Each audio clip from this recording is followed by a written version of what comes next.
Hi everybody, this is Eugene O'Loughlin, lecturer in computing at the National College of Ireland, and welcome to my series of short videos on problem-solving techniques. In video number 1, we're going to take a look at Pareto analysis. First of all, what is Pareto analysis? Well, many of us will know it more commonly as the 80-20 rule. It was first proposed by Vilfredo Pareto, an Italian economist in the late 1800s, early 1900s, when he observed that 80% of the land in Italy was owned by 20% of the population. And he came up with the Pareto principle because when he applied this rule to other countries, he found that the same ratio 80-20 applied. What the Pareto principle teaches us to do is it's going to display the critical few from the trivial many causes of a problem. So the critical few is what we're after here. They are the 20%. We can apply this to almost anything from the science of management to the physical world. For example, 20% of your inventory takes up 80% of your warehouse space. What are the 80% of your inventory that comes from 20% of your suppliers? 80% of a company's income is generated by 20% of its customers, while 80% of a company's business will be generated by 20% of the sales team. And quite often, we don't know how to focus in on the important critical few that make up the 20%. And the value of Pareto principle for anybody like a business analyst is that it reminds you to focus on the 20% that matters. So we use Pareto analysis when we want to prioritize potential causes of a problem and establish and verify these causes and effects. It helps us to identify improvement opportunities and also teaches us to reach consensus on what needs to be addressed first. And finally, it can be used quite successfully as a measure for the success of any corrective action we take as a result of our analysis. So how do you do a Pareto analysis? Well, the first thing to do is identify the data source. We have an example of a Pareto chart here on the screen, and the data are just labelled A, B, C, D, E, F, G across the bottom of the diagram. So these could be complaints, they could be defects, they could be breakages, they could be occurrences. Next, we calculate the percentages for totals of each type of defect, and we draw our Pareto chart like you see here. On the left hand side, we put the actual frequency of each item. So you can see in this particular example, item A is occurring 65 times, item B is occurring 15 times, and so on. And on the right hand side then, we show the cumulative percentage frequency of each of these items, and this of course will always end up at 100%, as indeed our chart does here. We draw the bars, the horizontal bars, in accordance with the total number of defects and construct the cumulative line, which you can see with dots on it here. And what we're looking for is to find where on this line the 80% mark occurs.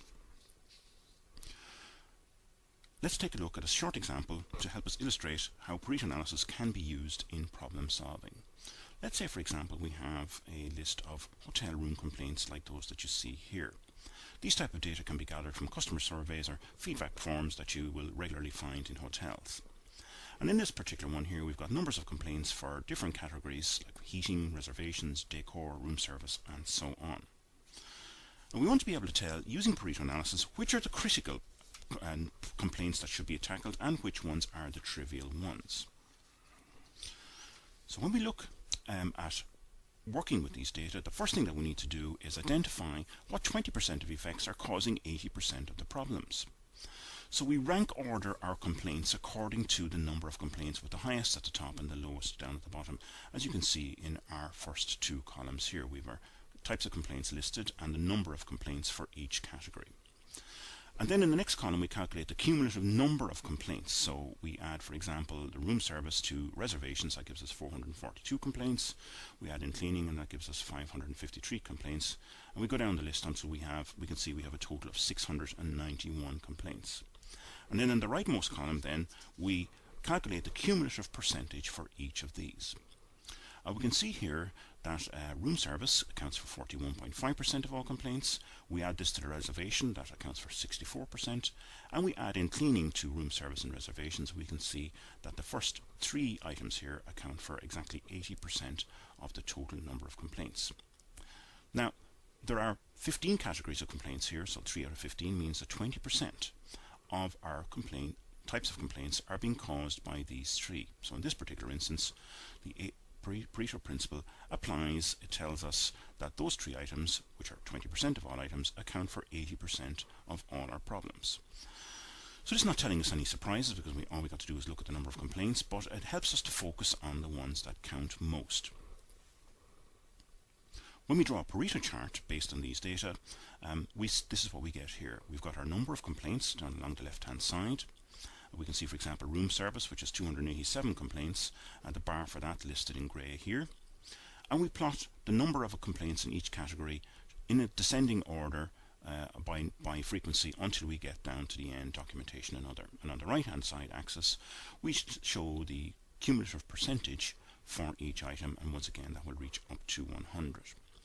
So on this we look for the point on the cumulative line where the 80% mark occurs, and we can see here that it's occurring after the cleaning option here, confirming that the first three items of types of complaints account for 80% of our total. So this tells us then to concentrate on those three items, which account for 20% of the different types. In an effort to reduce the overall number of complaints, these three areas here would be the ones that we should prioritize for improvement. It doesn't mean we ignore all the other types of complaints, but the most dramatic effect will be shown if we tackle these ones first. You can learn more about Pareto analysis and other problem-solving techniques and strategies